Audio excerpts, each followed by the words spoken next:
Korban penembakan KKB di Papua, masing-masing Laati, Lausu, dan Laaman.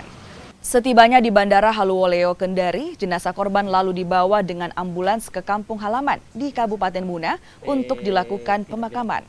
Salah seorang keluarga korban mengatakan para korban sudah 3 tahun merantau ke Papua untuk mencari kerja. Mereka tidak menyangka anggota keluarganya menjadi korban penembakan kelompok kriminal bersenjata di Papua. Keluarga korban meminta aparat keamanan untuk menjamin keselamatan warga sipil dari aksi teror dan pelaku penembakan bisa ditangkap. Informasi awal itu 2 orang meninggal, 4 orang lari. Informasi yang kedua, 1 orang menyatakan lain meninggal, jadi total yang meninggal itu 3. Ini dari asal mereka dari mana ini? Asalnya satu Muna Barat, 2 Muna Induk. Nah, sebenarnya mereka di Papua ini kerja ya? Kerja mengojek, Pak. Mengojek gitu. Kalau dengar ceritanya, gimana awal mula mereka sehingga mereka tertembak gitu?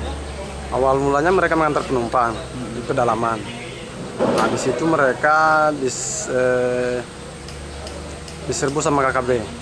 Gitu. Ada yang ditembak orangnya langsung jatuh, ada yang melarikan diri tapi tidak selamat, dan ada juga yang melarikan diri tapi